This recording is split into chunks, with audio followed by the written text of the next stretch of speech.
What's up, guys? Phillip Velayo here with the Cadre, and I wanted to do a real quick video talking about one of my rifle builds that a lot of you guys have been getting questions on. So without further ado, let's just go ahead and dive right into it. So this rifle right here, I've actually had for the longest time. This rifle I built in 2017, right when I was still teaching at Scout Sniper School. I had just got picked up as a sponsored shooter by Short Action Customs, and I wanted to build a rifle as close to what I was still using in the Marine Corps in terms of just capability, but obviously more custom. But really what it was is having the same barrel length that I was using as a sniper, which was the M48-5 series sniper rifle, and having it on a just higher quality component stuff, because at that point in my career, I was just getting into competitive shooting. So things like having a custom action and high quality barrel were two of the things that I really just wanted, because I knew A, was gonna last me a while, but B, I was also wanting to use that as a competition trainer, but in the case that I wanted to dive into tactical class for the PRS, which stands for Precision Rifle Series, which was around during that time, I could use this rifle as well. So that is kind of why I built this rifle platform itself. And again, since I built it in 2017, it has evolved and seen several different configurations, such as initially this was sitting in an MPA chassis before I even got into KRGs. And then it also had a different optic on it. I think it started with the K328i. And then I also, after the MPA, I moved over to a Manners stock for a little bit. That's what this sat in. But then ultimately it landed on a KRG Whiskey 3 fixed for the longest time with the enclosed forend.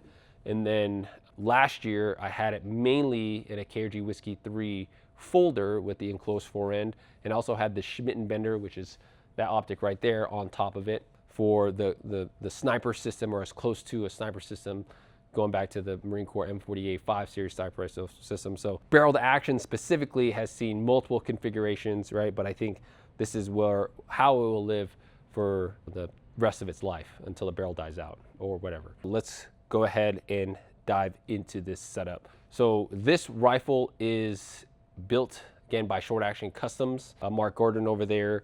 It's chambered in 308, and the barreled action is a Short Action Customs Alpha 11, which is pretty much a Defiance Deviant with Mark Gordon specifications. I've got a 24-inch Bartline barrel with a 1 in 10 twist, and it is the M24 M40 contour, which is similar to what we use in the Marine Corps, which is, I mean, the exact same profile. Right, and then I've got, right now this is currently configured with a Magnus KRR. It's one of Thunder Beast's new hybrid suppressors with the muzzle brake attachment. The only reason why I had this configuration like this is because I actually was just doing a recent video, and on this I've got an Armageddon suppressor cover, right? I've done some videos with regard to the hybrid brake, so go ahead, check that out on my other channel to dive a little bit deeper into that.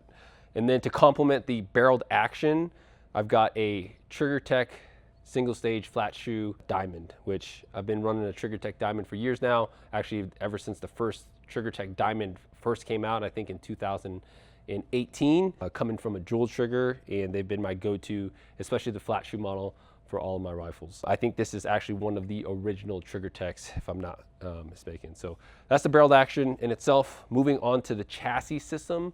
This chassis system is the Kinetic Research Group Whiskey 3 Pro with the folder, and I've got the shroud on here. If you guys have been following me for a while, you guys know I'm a diehard KRG fan, mainly because of the ergonomics, but they really did a great job on the Whiskey 3 Pro. I think this is a great hybrid chassis for competitive shooters, those want to maybe get an NRL Hunter or even team sniper competitions. And hands down, I think KRG just makes the most aesthetically pleasing and looking chassis on the market. But not only are they aesthetically pleasing, but they just feel, I mean, it feels like home when you actually connect to it. And a lot of times when students jump on my rifles and stuff like that, they immediately talk about how the grip area feels, how, again, the overall ergonomics. So this one obviously has the folder on it, right? Which I'm a huge fan of folder for not only for cleaning, but transportability.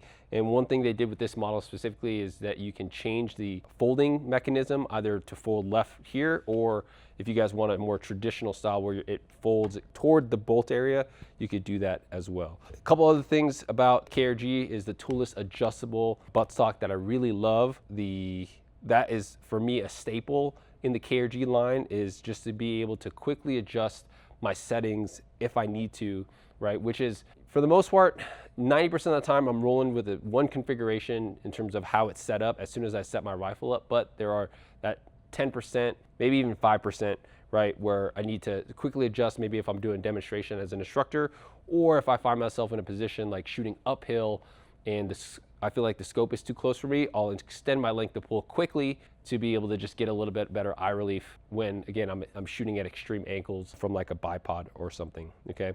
And then same thing with the adjustable cheek riser. In the case I want to run a jaw weld, I can just quickly drop the cheek piece for positional shooting, or if I'm on a position for a long period of time, I can quickly adjust and raise that up to a cheek weld, so that way I'm not putting any kind of strain. I have a good solid resting point versus a reference point. So, and then moving on to the fore end, all my chassis in today's world, or all my stocks, need to have an Arca system. I cannot recommend having an Arca enough. That's huge, right? If you're not familiar with Arca, is essentially the long range shooting community adopted it from the photography, videography world to just quickly attach. And so everything like this vise is pretty much Arca versatile. What I'm filming on right now is attached via Arca. So being able to quickly attach bipods or tripods is definitely a must. And then on the shroud here, I don't run clip-ons. I'm too poor for that. But in the case that I want to run a Picatinny rail to run clip-ons, I have that ability to do it as well. But this shroud does a nice job for me to be able to wrap my hand around when I'm shooting this rifle positionally, to be able to wrap my fore end here. The last touch that I will say about the bottom of the Arca is the fact that it's got the R-lock pattern, which essentially under recoil, because Arca is friction-based, what you'll find is your bipods will slip, and so the R-lock will help ensure that you pretty much have a recoil stud, okay? And from my understanding, Really Right Stuff tested that up to a 338 Lapua Magnum, and they haven't had any issues, so you can kind of hear that positive engagement there. They haven't had any issues with it actually slipping on, and I haven't had any issues myself. I would say my favorite feature, other than the ergonomics, but the most, I think the best upgrade that they did coming from the original Whiskey 3, which I have a bunch of Whiskey 3s, is the improved mag guard, or barricade stuff, whatever you want to call it. I call it mag guard because it's truly protecting your magazine, right? So we're running positional shooting, like running barricades or utilizing the balance point technique.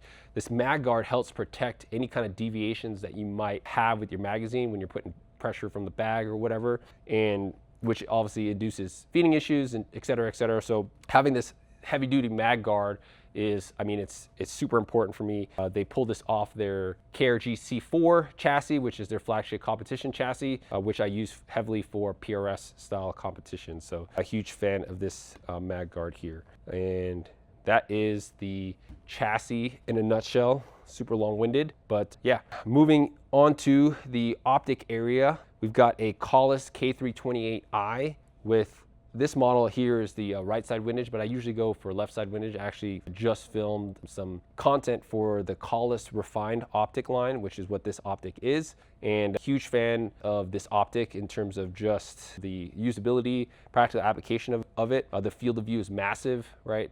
It's a 40% field of view increase from their predecessor. But what I also like about it is it goes all the way down to 3.5 power. So for those that need a wider field of view, very, very practical. Love the top side parallax. It's one of my favorite features of the Kahles, just to be able to dial my elevation and immediately roll to my parallax or my objective focus, whatever you want to call it, right? To be able to make sure that I'm parallax free at that distance. The reticle inside is the Skimmer 3 reticle. The Christmas tree reticles, for me, for the style of shooting that I do, I've actually been gravitating back toward simple reticle designs like the Skimmer, right? Because the Christmas tree just gets in the way. But because I plan on using this rifle specifically, potentially for team sniper competitions, I might just leave that Skimmer reticle in the case that I need to really quickly engage targets by just using a hold. I don't have time to dial, right? I'll probably just keep that Skimmer 3 model on there. So as far as the mount, I've got a Badger Ordnance C1 Max. This is the 1.30 height, which, as you can see, gives me enough clearance for being able to not be too low, but also not be too high or ridiculously too high. And then for my Anti-Cant device, I've got a Flatline Halo X, which is just an analog level. I love this level. It's super easy to use.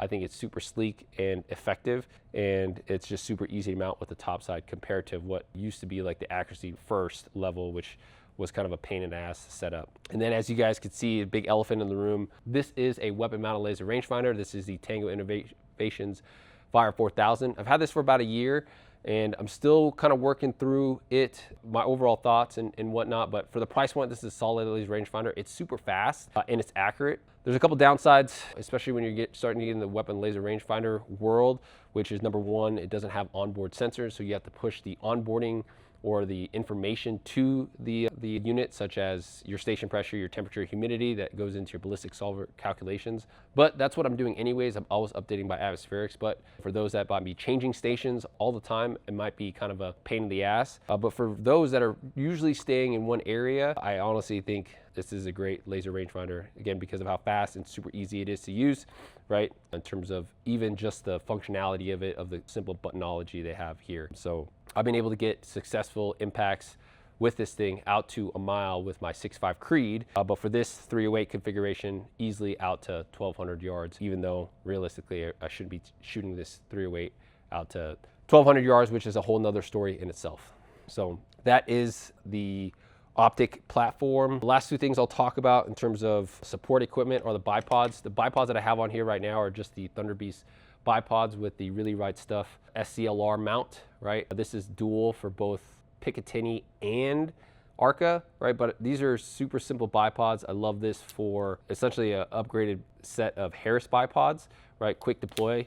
And I love how the footprint is nice and wide. The downside is when I'm shooting out west, I need a little bit higher legs. So essentially I'll swap these legs out for MDT Skypods, like a single or double pull. But for most flat ranges and stuff like that, these Thunder Beast bipods are great additions to your upgrade to your bipods if you're in the market for a bipod. So one of the things that you guys will see on this other side, I'll flip it over for you, is for the Fire 4000, I have my cable management routed using just double-sided Velcro tape here. And I like that. I actually saw this from Maddie at Seekins Precision, because I see a lot of guys running their pressure pad up front, but I do like that back there for now. Right, so this is where I'm able to range from back here, and then I've got sling stud attachments up front. The sling that I'm running usually is the Magpul MS1 sling, which is a solid 2-point sling for long range shooting applications. I've been using the Magpul MS1 sling for close to 8-9 years now, which is solid, no fluff. It's just easy 2-point sling. But that is the rifle. So out of this rifle, I'm typically running 175 Sierra Match Kings, which is a round that I know like the back of my hand. I use it in the Marine Corps for just about 10 years. And so I know my dopes, especially with that 24-inch barrel, because I grew up on my dopes. My dope at standard sea level for 300, 1.3, 400, 2.2, 500, 3.2, so on and so forth. So for the most part, I know the dope to a 2,700 muzzle velocity like the back of my hand. And so that's why I stick to the 175 Sierra Match Kings. And that is still widely used in not only military application, but even law enforcement. Depending on the weather and the lot, I'm usually getting anywhere between 2650 to about 2750. Again, there's a huge temperature swing there, right? I've done some hand loading for this thing, but usually I honestly truly like that 2650, 2700 mark. Anything past 2700, in my opinion, I think is just counterintuitive to how you should be running a 308. That's just my personal opinion. But I've also shot 175 Lapua Sinars through this, Sako branded ammunition, which is actually solid. I've also run Hornady Tap 168s, which shoot really well. Still at that same 168 grain, right around 2700, 2650 feet per second. So this rifle currently has about 6,000 rounds down it, and it still shoots pretty lights out. I mean, I shot a 10-shot group that pretty much all shots were touching each other.